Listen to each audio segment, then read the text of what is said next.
The X-Zone Radio Show with Rob McConnell is largely an opinion talk show. All opinions, comments, or statements of fact expressed by Rob McConnell's guests are strictly their own and are not to be construed as those of the X-Zone Radio Show or endorsed in any manner by Rob McConnell, Relmar McConnell Media Company, the X-Zone Broadcast Network, its affiliated networks, stations, employees, or advertisers.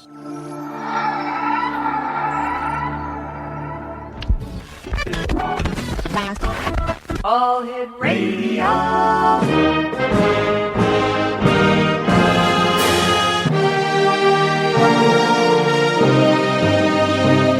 Welcome to the X-Zone, a place where fact is fiction and fiction is reality. Now, here's your host, Rob McConnell.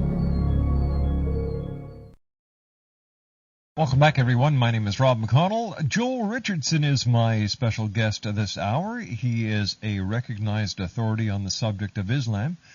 Joel is a best-selling author, human rights activist, and popular speaker. He is the author of Antichrist, Islam's Awaited Messiah, an analysis of Islamic apocalyptic belief, co-author of God's War on Terror, and the co-editor on Why We Left Islam, Former Muslims Speak Out. Joel has lived in the Middle East nations of Egypt, Jordan, Israel, and Palestine territories, and has been deeply involved with both the study of Islam and interfaith dialogue with Muslims for the past 14 years. Joel has appeared on numerous radio and television programs, including The Gordon Liddy Show, The Dennis Miller Show, National Public Radio, and many others. And he's with us tonight here on the X-Zone. And Joel Richardson, welcome to the X-Zone. Thank you very much for having me on tonight, Rob. It's my pleasure, Joel. Tell me, Joel, how did you get involved in writing about Islam? Well, as you mentioned, I've been involved with interfaith dialogue with Muslims on and off, really, for the past 14 years. Mm-hmm. And for any Christians that have been involved in, let's say, having dialogue with Jehovah's Witnesses, they know that there are certain sects and cults and religions that are very much trained to do battle, if you will, with Christians, and Muslims are foremost among those. So when you get involved with having conversations with Muslims, you're going to be challenged on nearly every issue that you can imagine. And as a result, over the years, as I've walked through this season of interfaith dialogue, I've had 7 or 8 different books going at any given time, and I've studied virtually any subject that you can imagine, from the development of the canon of the Bible to early church history to unusual subjects such as Islamic apocalyptic belief. And it was really several years ago that I became heavily interested in what Muslims believe about the end of the world, and virtually read every book available on the subject in English. And in 2004, I began writing my first book, which is called Antichrist, Islam's Awaited Messiah, with the effort to try to make the world more aware of this fairly esoteric subject, but a fascinating subject at that. What is the Muslim apocalyptic view? Well, in a very similar way to what Christianity has taught, Muslims believe that at the end of the age there would be the emergence of a handful of very clear apocalyptic signs, and the emergence of a few apocalyptic characters. And Muslims have very similar beliefs to Christians, except what I say is that they have an anti-parallel view. So Islam has essentially taken all of the good guys, mm-hmm. if you will, of the biblical story, and they've made them into the bad guys. And they've taken all of the bad guys and they've turned them around into the good guys. So they have this anti-parallel view. They've taken everything that the Bible refers to in the last days and speaks of as evil, and it refers to that as good, and it refers to everything that the Bible refers to as good, and it makes it out to be evil. You and I have to take a 2-minute commercial break, Joel. We'll be back on the other side. Joel Richardson is our special guest.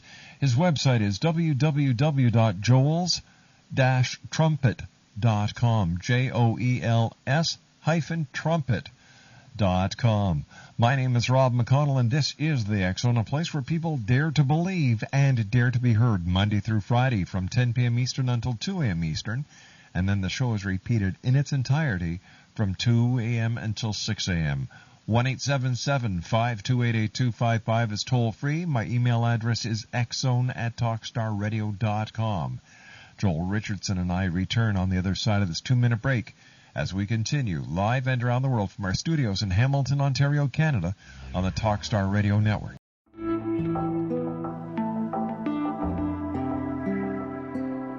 Take a step back in time and discover old Florida cuisine at Marsh Landing Restaurant in Fellsmere. Enjoy delicacies such as frog legs, gator tail, catfish, and swamp cabbage, or enjoy the more traditional cuisine like hand-cut Angus steaks, ribs, and seafood. Join us for breakfast with a southern flair featuring sweet potato pancakes, biscuits and gravy, and much more. Planning a party? Marsh Landing's private dining room can accommodate groups from 8 to 80 people. While you're visiting, enjoy the historic pictures, artifacts, and stories that line the walls. Marsh Landing is truly a unique experience. Marsh Landing Restaurant, 44 North Broadway in historic Fellsmere, or visit marshlandingrestaurant.com. Marsh Landing, old Florida cuisine at its best.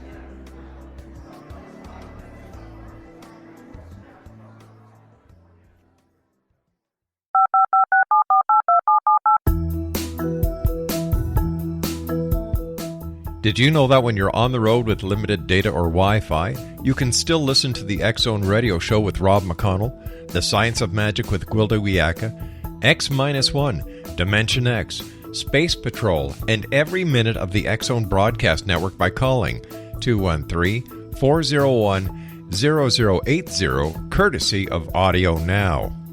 No smartphone, app, or internet needed. It saves your data plan, and it's free if you have unlimited minutes. Call 213-401-0080 to listen on any phone, anytime, anywhere.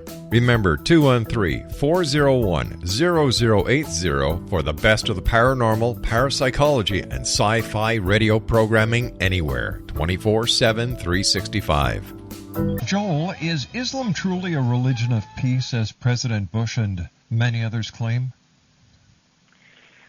Well, that's an important question. I wish the United States would get clear on it. The irony is that when we have an individual such as Adam Yahya Gadan or Johnny Walker Lind from California who converts to Islam and goes to the mosque and learns about Islam and then follows Islam all the way to Pakistan in order to try to better his practice of Islam, we arrest them as enemy combatants or terrorists. And so the question is, which is it? Is Islam a religion of peace, or are these individuals enemy combatants and terrorists? The United States needs to get this down. The fact of the matter is that Islam is and has been from its very inception, after the pattern of its founder, Muhammad, a violent, militaristic, totalitarian ideology. And it is, in fact, the antithesis of a religion of peace. Now, how important is the subject of the end times within Islam? Well, there's a famous tradition with it. Do we still have Joel there? Stephanie, is Joel there? Okay, do you want to get him back up, please? All right, we just had a technical glitch. We're going to be getting Joel Richardson back on.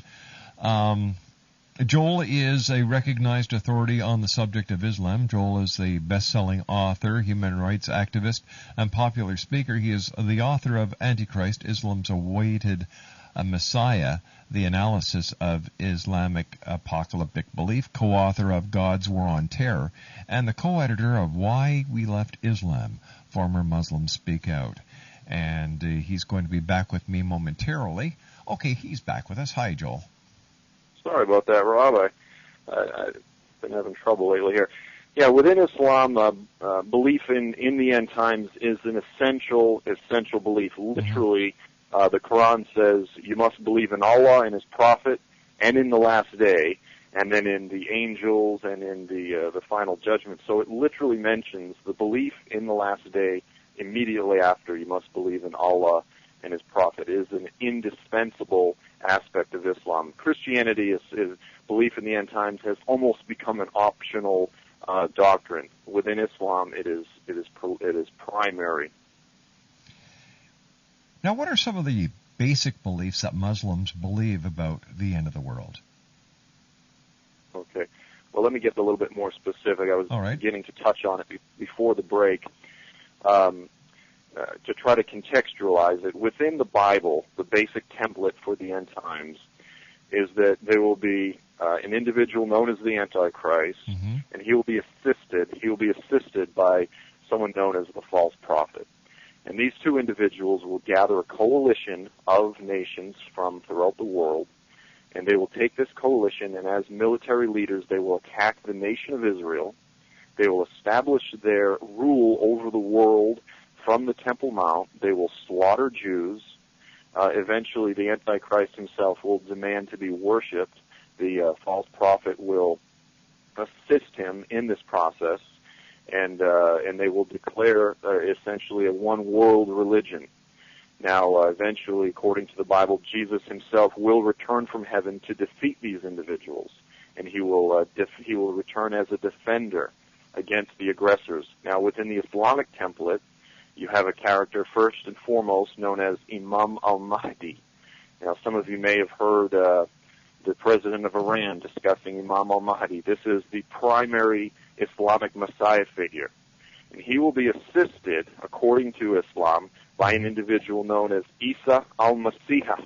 That's Jesus the Messiah.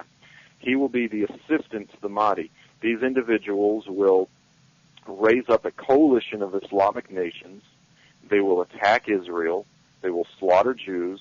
They will establish the Islamic Caliphate, or the Caliphate, from the Temple Mount.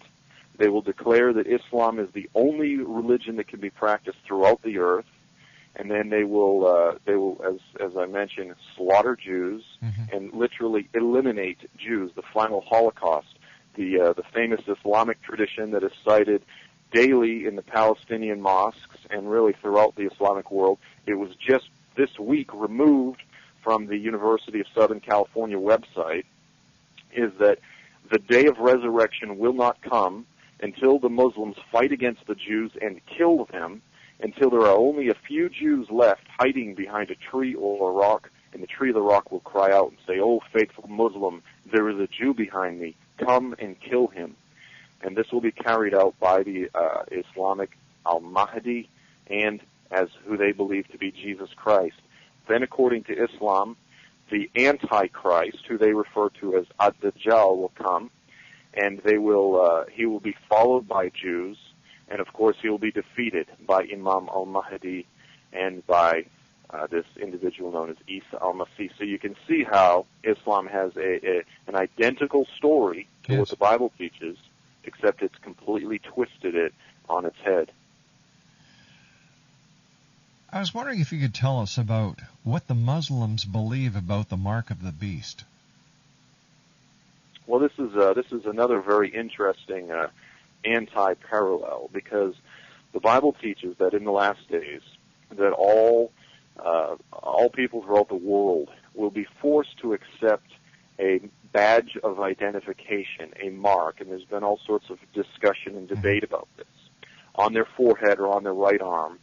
And this will be a mark that will identify them with the final end-time Antichrist religion.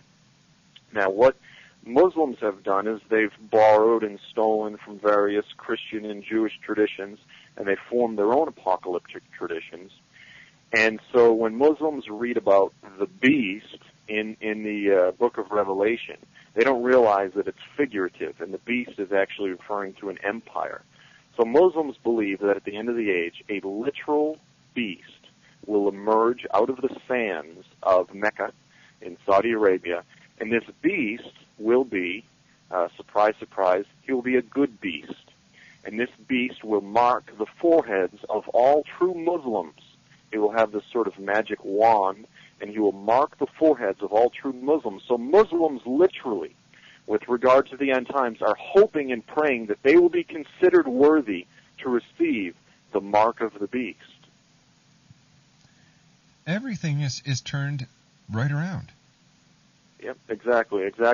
And when you take that a step further, yes, what I articulate with Walid Shobat, Walid is a former Palestinian terrorist, in the book God's War on Terror, what we articulate, or what we argue, is that when the Bible speaks in Revelation 13:17 of the emergence of the beast in the end times, that it's speaking of an empire, and specifically the revival of the Islamic empire. After Muhammad died, his successors, the caliphs, went on to establish an Islamic empire, and it's existed in various forms in the Umayyad and the Abbasid, and eventually the Ottoman caliphates. And that this empire in 1924 was essentially broken up by the colonizing European powers, and the office of the caliph was abolished by Mustafa Kemal Ataturk in Turkey.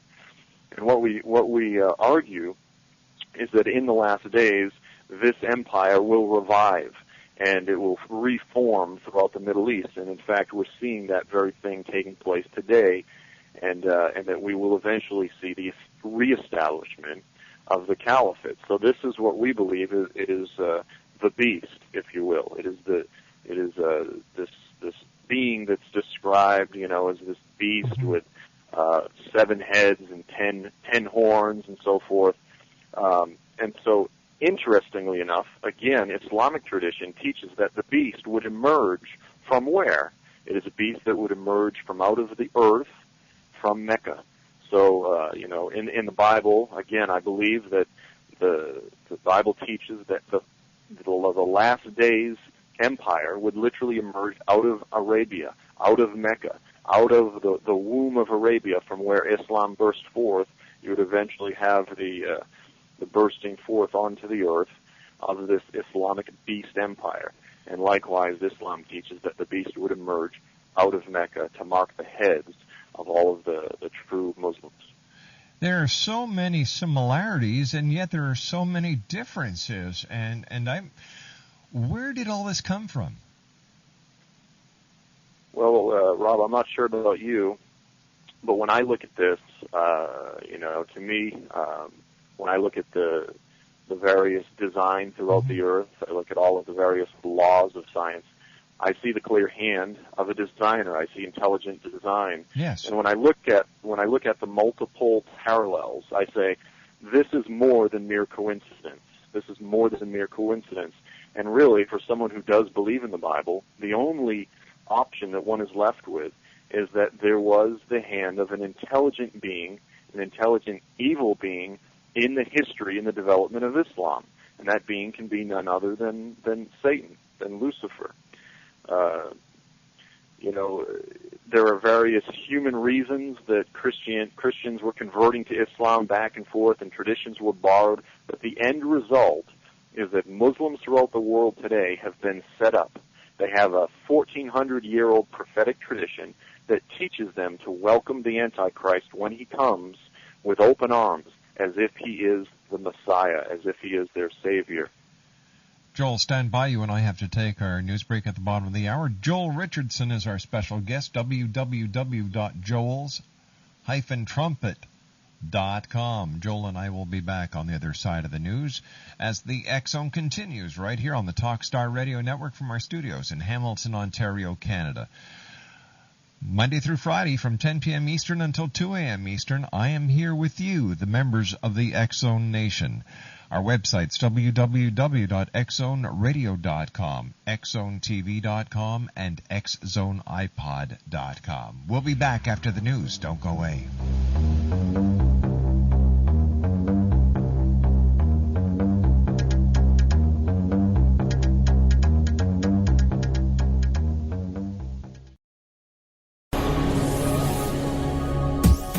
This is the X-Zone Broadcast Network, broadcasting worldwide on broadcast affiliates and satellite program providers, including CNN Broadcast Network, Sirius Satellite Network, Star Media, Good News Radio Network, Angel Broadcast Network, Wiki Broadcast Network, and WPBN TV. For more information on the X-Zone Broadcast Network, visit us at www.xzbn.net.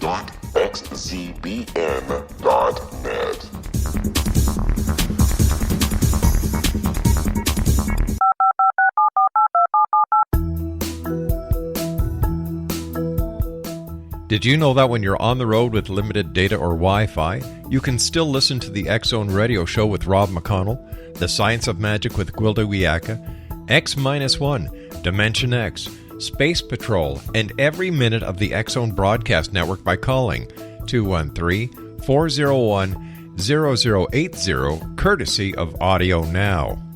No smartphone, app, or internet needed. It saves your data plan, and it's free if you have unlimited minutes.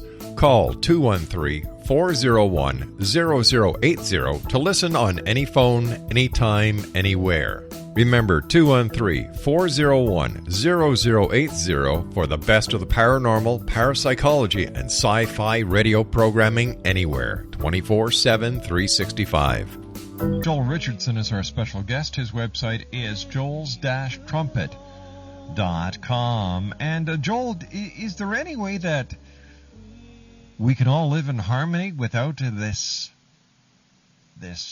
constant threat of war, or the constant threat of the tension that we're living with these days, and what's going on in the Middle East? Is there any way that we can ascertain global peace?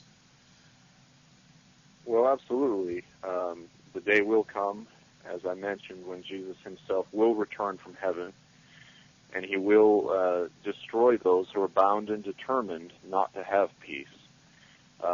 Unfortunately, there is evil in the world. Mm-hmm. And when you have 1.5 billion individuals who have been born into a tradition which teaches them that they cannot have utopia, they cannot have Islamic paradise until, as I mentioned earlier, until the Jews are killed, until the final Holocaust is completed.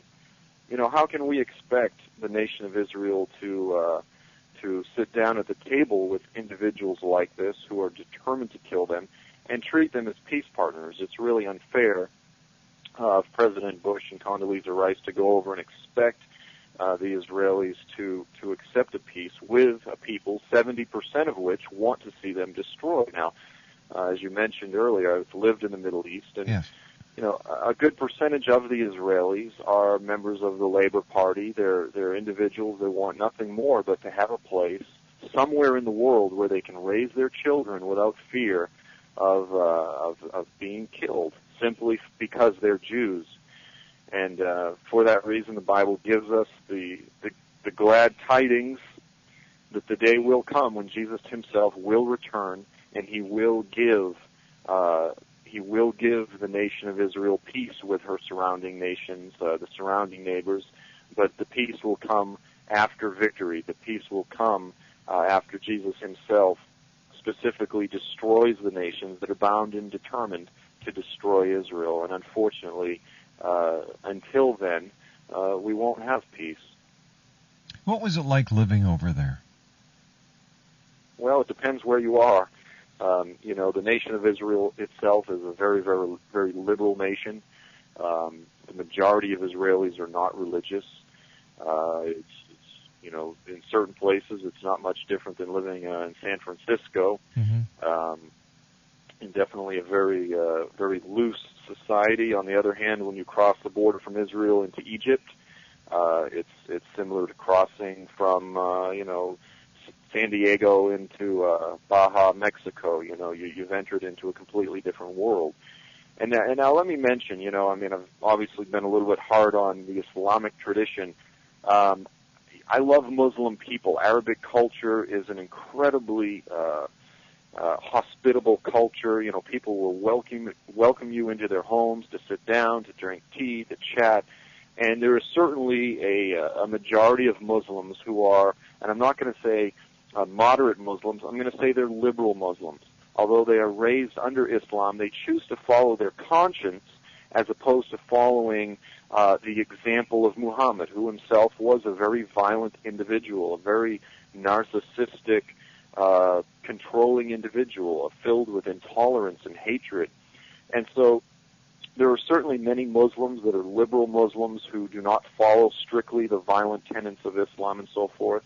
And I tend to really, really love that culture. I I fit in very well with it. Unfortunately, there are those who do follow Islam, the fundamentalists who do follow the Quran and the example of Muhammad, and they make it very difficult. When I was in the city of Hurghada, which is called Hurghada in English, it's Kurdaka in Arabic, I walked up to the scene of what was the first uprising of Al-Ikhwan, the Egyptian Brotherhood, and that night there were 6 people that had been murdered about probably a minute before I walked into the scene, and there were a few German tourists and a few Egyptian locals that had been murdered. This type of thing now is happening quite frequently in Egypt, and unfortunately, my mother's warnings, you can't go over there, it's dangerous, was proven true. But the truth being, you're probably less safe in Chicago today than you are in many sections of the Middle East. But it's certainly a different world, certainly a very different world than what we're used to over here. What are some of the proofs, Joel, that we are truly living in the end times?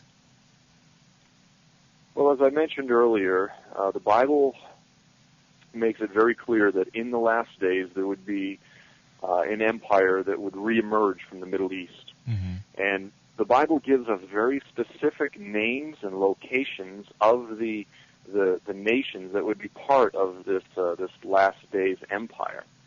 Specifically, is the book of Ezekiel 38:39, mentions that we would see the emergence of the empire led by Turkey, Syria, Lebanon, Iran, Libya, Sudan, that these nations would begin to form a coalition, and then it says, and many nations with you. And today we are literally seeing the emergence of this coalition of nations, this unification of the radical nations of Iran, Syria, Lebanon. Political commentators refer to this as the Shia Crescent. We've recently seen the election of the AKP party in Turkey, who are Islamists. Now, Turkey is really the longest-lasting secular nation in the Middle East. As I mentioned, since 1924, Turkey has been a largely secular Islamic nation. Recently, we saw the Islamists take over, and under the administration of Prime Minister Erdogan and President Gül, we are seeing the creeping Islamization of one of the more secular nations in the Middle East. And Turkey is taking a leadership role in all of these things. And we're also seeing the move toward what the Bible refers to as the covenant of death. It's a 7-year peace treaty that it says the nation of Israel would enter into with the surrounding nations, and it would be a peace treaty that would eventually be broken.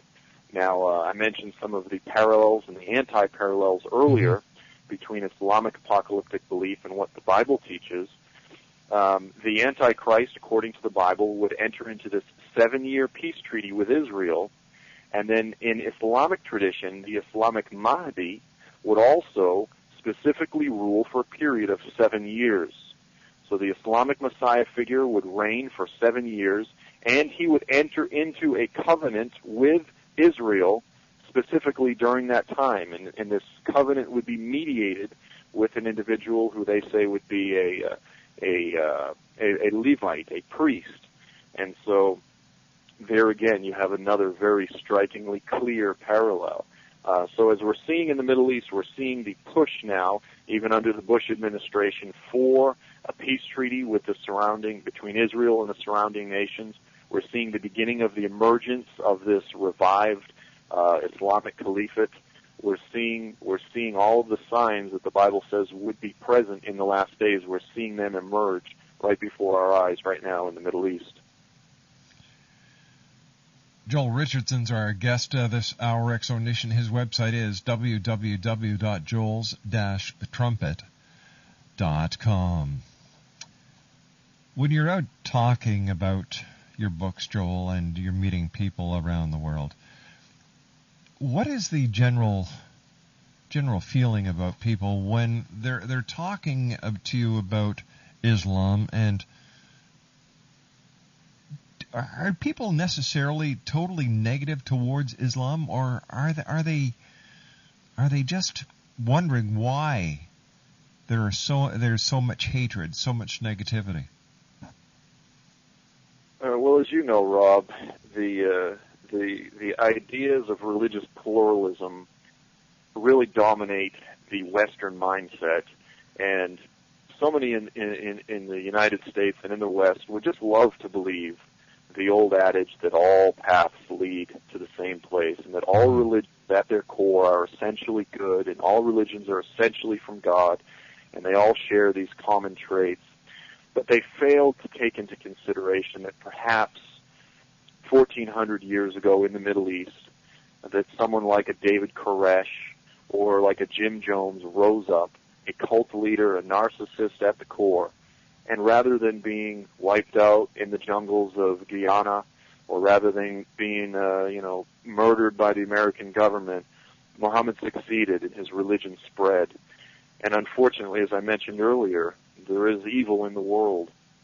And so while few people in the West really want to face up to the fact that Islam at its core is an intolerant, militaristic, totalitarian ideology, they don't want to admit that a world religion could be at its very core an evil oppressive force in the earth.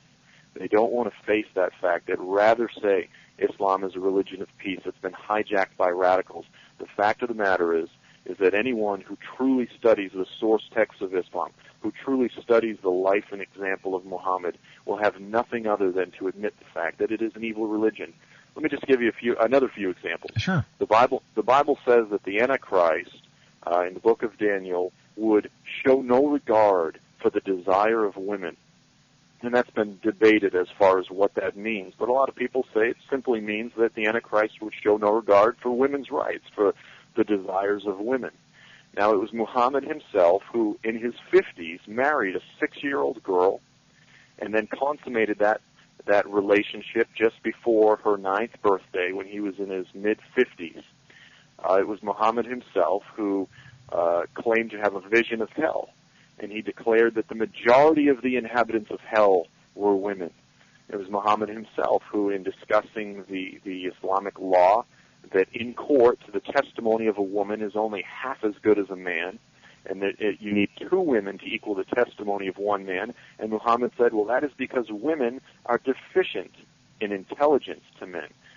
So when you have this individual that Muslims look to literally as the role model for all of humanity, as the perfect man, Islam is undeniably the premier force in terms of oppressing women and violating women's rights throughout the earth today.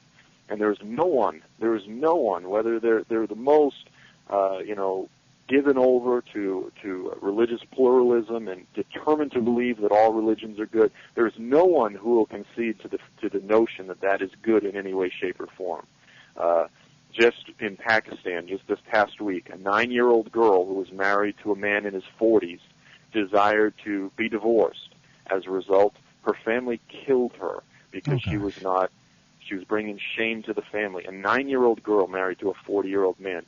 That is evil, and that is something that whether we're extremely conservative or extremely liberal, we cannot tolerate. Here in the United States, we value these principles of openness and tolerance, and these are wonderful principles that made this nation a great nation. But unfortunately, we've literally made a national idol to this concept of tolerance. And we need to take the principles of human rights, civil liberties, freedoms, and we need to always prioritize those above tolerance. Unfortunately, Islam forces us to choose between those two, because within Islam, you cannot have both. You cannot tolerate Islam, which is at its very core, a freedom-destroying, human rights-violating ideology. And all one really needs to do is look to any nation throughout the earth that attempts to practice Islamic law, whether it be Saudi Arabia or Iran or Afghanistan under the Taliban, and you will see some of the most gross violations of human rights, women's rights, children's rights, non-Muslim rights, and Muslims as well, of any nation throughout the world. Muslims are always the first victims of Islam. And so as we discuss these things, I'll be accused of intolerance and hatred and that sort of thing. Not at all. Not at all. If I love someone, I'm going to tell them the truth, and I'm going to stand up for the Muslim that's oppressed, as well as the non-Muslim that's oppressed. And it's a dark, dark picture. But as I said, if one believes in the Bible, that the day will come when all of these things will be corrected and all of these things will be righted, and indeed the world will live in peace in the near days to come. Joel, stand by. We've got to take our final break. Joel Richardson is our guest. www.joels-trumpet.com. When we come back, we'll take a look at who's going to be with us tomorrow night here on the X Zone, live and around the world from our studios in Hamilton, Ontario, Canada.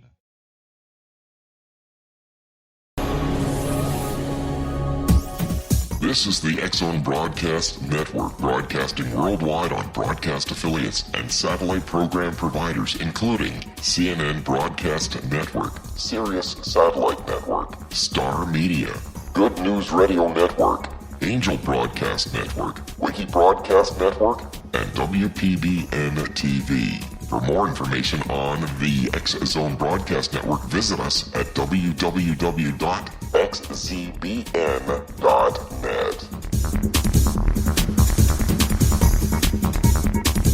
19th Sergeant Central. 19th Sergeant, check. Officers on the scene. Hi, I'm Larry Lawson, host of Paranormal Stakeout. With over 36 years in law enforcement, I have learned a few things. The most important is the proper gathering and preservation of evidence is vital to putting the bad guy behind bars. It's no different in the world of paranormal investigation. Whether it's the search for the afterlife, cryptozoology, UFOs, and extraterrestrials, how we gather the evidence, preserve that evidence, and present it to a jury of our peers will make the ultimate difference in proving the existence of worlds and entities that are beyond our imagination.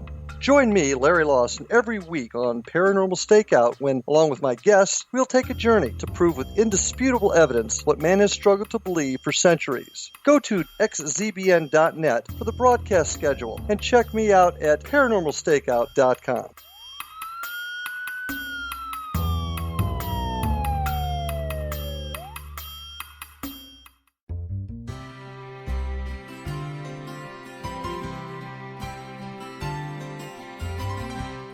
True healing must address 4 levels: physical, emotional, mental, and spiritual, for us to live joyful and productive lives.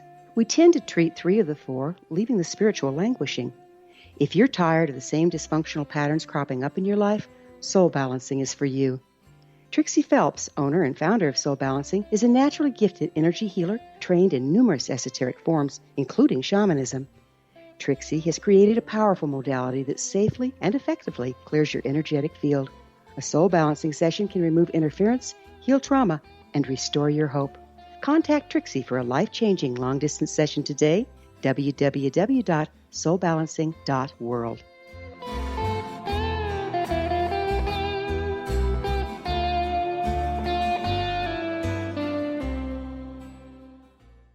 Welcome back, everyone. I'd like to take this opportunity of thanking all our guests tonight. And let me see, Pastor Harry, Lisa Lindley, Ellie Marzulli, and our guest this hour, Joel Richardson. On tomorrow night's show, we're going to be talking to the sorceress of the Himalayas.